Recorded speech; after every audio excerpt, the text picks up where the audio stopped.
मैं doctor Rita Jajadia, assistant professor, Sanjay teachers training college.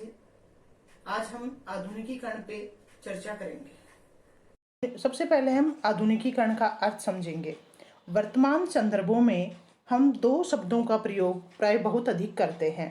एक तो प्राचीन भारतीय संस्कृति तथा दूसरा आधुनिकीकरण।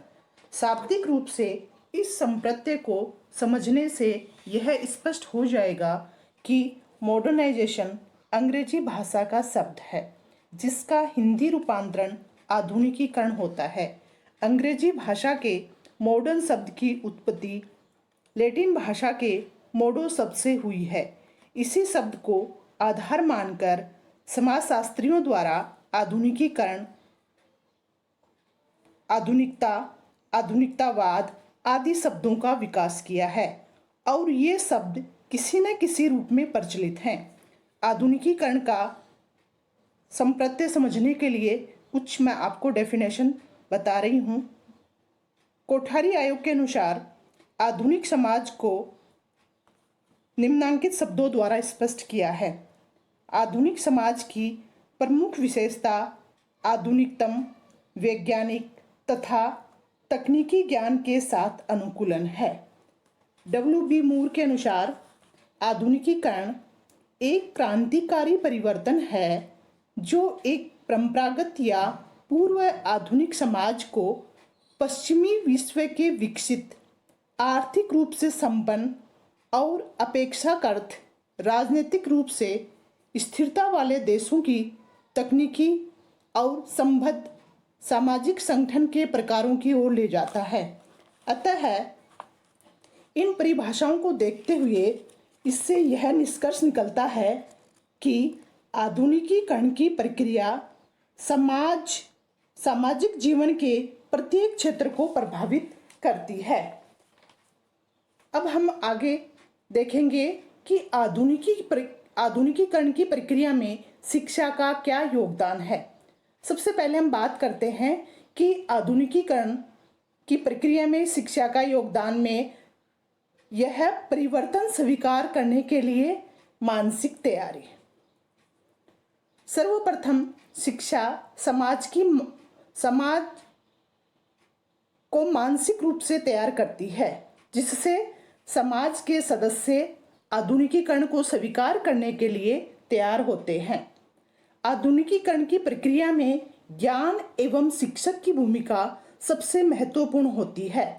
शिक्षक ही परिवर्तन की मानसिक तैयारी करने का कार्य करके आधुनिकीकरण को संभव बनाता है।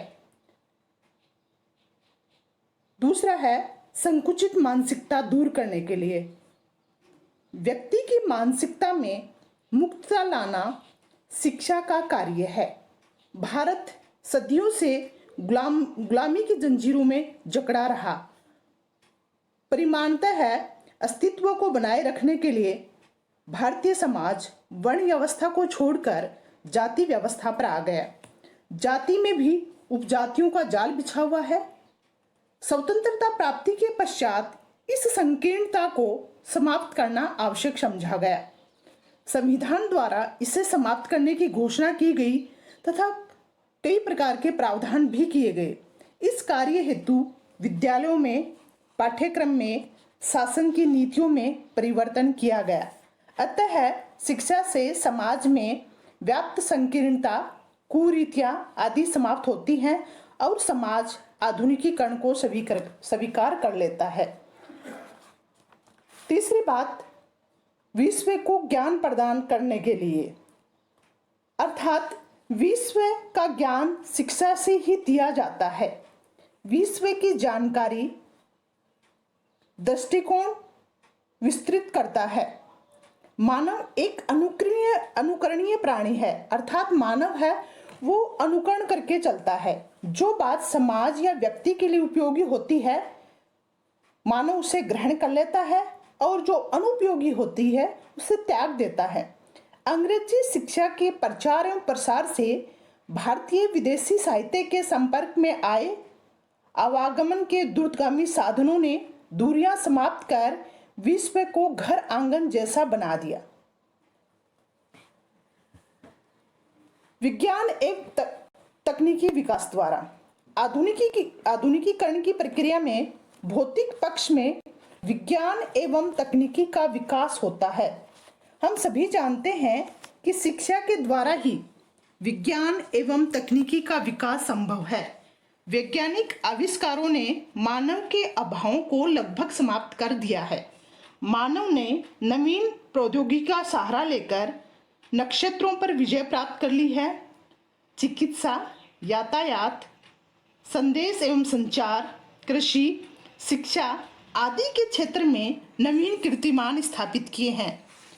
शिक्षित समाज ने इनकी उपयोगिता की जांच कर प्राचीन तकनीकी के स्थान पर नवीनता को ग्रहण कर आधुनिकीकरण कर लिया है।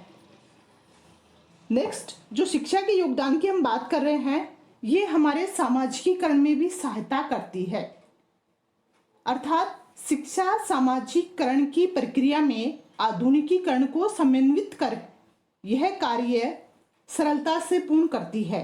एक शिक्षित व्यक्ति विचार, तर्क, बुद्धि, आवश्यकता आदि को ध्यान रखते हुए यदि समाज में कोई परिवर्तन आता है तो उसे स्वीकार कर लेता है। नेक्स्ट, भौतिक एवं अभौतिक संस्कृति में समन्वय। भौतिक और अभौतिक संस्कृति में समन्वय अर्थात संस्कृति के इन दोनों पक्षों में समन्वय द्वारा आधुनिकीकरण करना शिक्षा ही सिखाती है, जिससे सांस्कृतिक विलंबन की स्थिति को नियंत्रित किया जा सके। आधुनिकीकरण और शिक्षा का गहन संबंध है। परंपरागत धारणाओं और विश्वासों के स्थान पर आधुनिक ज्ञान, नवीनता, यथार्थता, बौद्धिकता को ग्रहण करना ही आधुनिकीकरण है। प्राचीनता के स्थान पर नवीनता को ग्रहण करने का मार्ग शिक्षा द्वारा ही प्रशस्त होता है। शिक्षा व्यक्ति में विचार, तर्क, बुद्धि का विकास करती है, जिसके फलस्वरूप व्यक्ति में तार्किक चिंतन का उदय होता है। अब हम बात करेंगे कि आधुनिकीकरण है वो हमारे राष्ट्र की आवश्यकता है। वो हमारे राष्ट्र की आवश्यकता किस प्रकार है? तो हम देखते हैं कि आधुनिकीकरण की राष्ट्र की आवश्यकता है, ये इसलिए भी है, ये सामाजिकरण के लिए अर्थात समाज में कुछ समय बाद परिवर्तन आना स्वाभाविक है। यानी कि थोड़े थोड़े समय के बाद हमारा जो समाज है उसमें परिवर्तन आते रहते हैं, क्योंकि परिवर्तन आना हम देखते हैं तो एक नेचुरल प्रोसेस है। अगर हम ये जो परिवर्तन आ रहे हैं इसके अकॉर्डिंग हम अपने आप को चेंज नहीं करेंगे तो हम अन्य लोगों से, अन्य देशों से हम पिछड़ जाएंगे। परंपरागत समाज से नवीन समाज के मध्य खाई को पाटने के लिए सामाजिकीकरण के रूप में आधुनिकीकरण की आवश्यकता होती है। फिर हम देखते हैं कि आधुनिकीकरण राष्ट्र की आवश्यकता इसलिए भी है, ये हमारे जो महत्वाकांक्षाएं हैं उनकी पूर्ति के लिए। व्यक्ति एवं समाज दोनों की विभिन्न आकांक्षाएं होती हैं। आधुनिकीकरण की प्रक्रिया से व्यक्ति एवं समाज दोनों की महत्वाकांक्षाओं की पूर्ति होती है। विज्ञान एवं नवीन प्रयोग आकांक्षाओं की पूर्ति में सहायक होते हैं। नेक्स्ट, हम कहेंगे कि नए दृष्टिकोण के विकास के लिए भी आधुनिकीकरण की आवश्यकता है। आधुनिकीकरण की प्रक्रिया में नवीन ज्ञान प्राप्त होता है जो प्रचलन में है। उस दृष्टिकोण का विकास होता है जिससे व्यक्ति के स्वयं के दृष्टिकोण बदलते हैं और प्रगति की संभावनाएं बढ़ती हैं। ये सभी भी शिक्षा के द्वारा ही संभव है। नेक्स्ट, हम कहेंगे कि सांस्कृतिक विलंबना को रोकने के लिए अर्थात आधुनिकीकरण की प्रक्रिया सांस्कृतिक विलंबना को नियंत्रित करने का कार्य भी करती है और जो भौतिक और अभौतिक जो संस्कृति है उसके मध्य संतुलन स्थापित करती है। और आज हम देख रहे हैं कि हमारे समाज में नए नए नवाचार आ रहे हैं, तो नवाचारों के लिए भी आधुनिकीकरण की आवश्यकता है। नवीनतम प्रयोग, शिक्षा एवं समाज में हो रहे नवाचारों को ग्रहण करने की मानसिकता तैयार करने का कार्य आधुनिकीकरण की प्रक्रिया से ही संभव है। अब हम बात करेंगे कि जो भारतीय समाज है, तो भारतीय समाज के आधुनिकीकरण के लिए शिक्षा का क्या महत्व है। कहा जाता है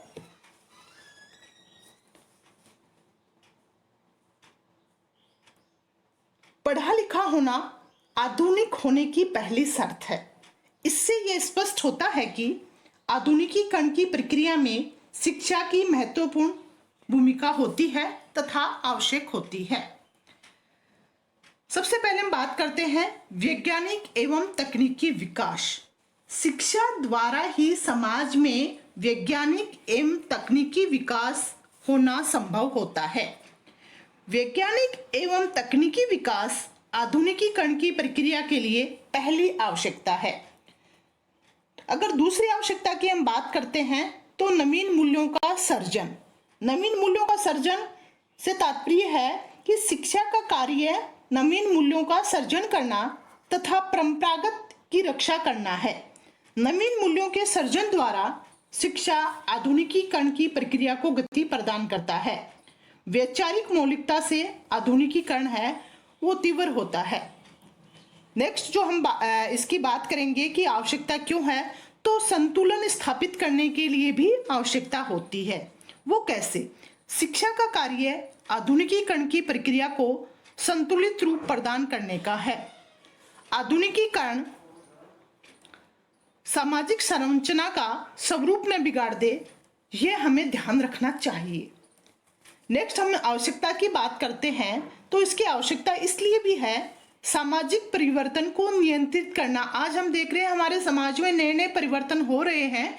इन परिवर्तनों को नियंत्रित कौन करेगा? वो हम शिक्षा के द्वारा ही नियंत्रित कर सकते हैं। शिक्षा सुनियोजित सामाजिक परिवर्तन लाने का कार्य करती है।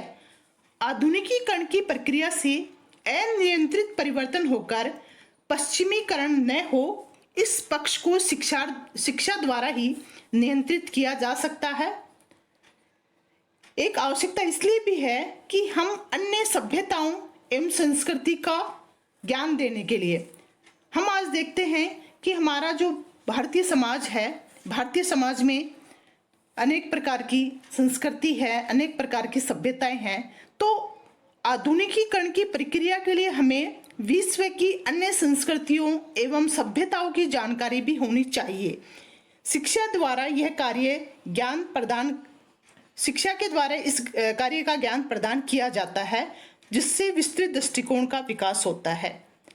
एक हम इसकी आवश्यकता देखते हैं तो वो इसलिए भी है आधुनिकीकरण के प्रभावों का अध्ययन, अर्थात आधुनिकीकरण के परिणाम स्वरूप समाज के लिए क्या स्थितियां होंगी, इसका पूर्वानुमान शिक्षा से लगाया जाता है।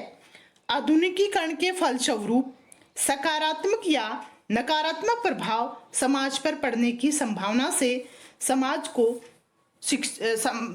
को शिक्षा अवगत कराती है। हमारा टॉपिक यहीं खत्म होता है। अच्छा, जय हिंद, जय भारत।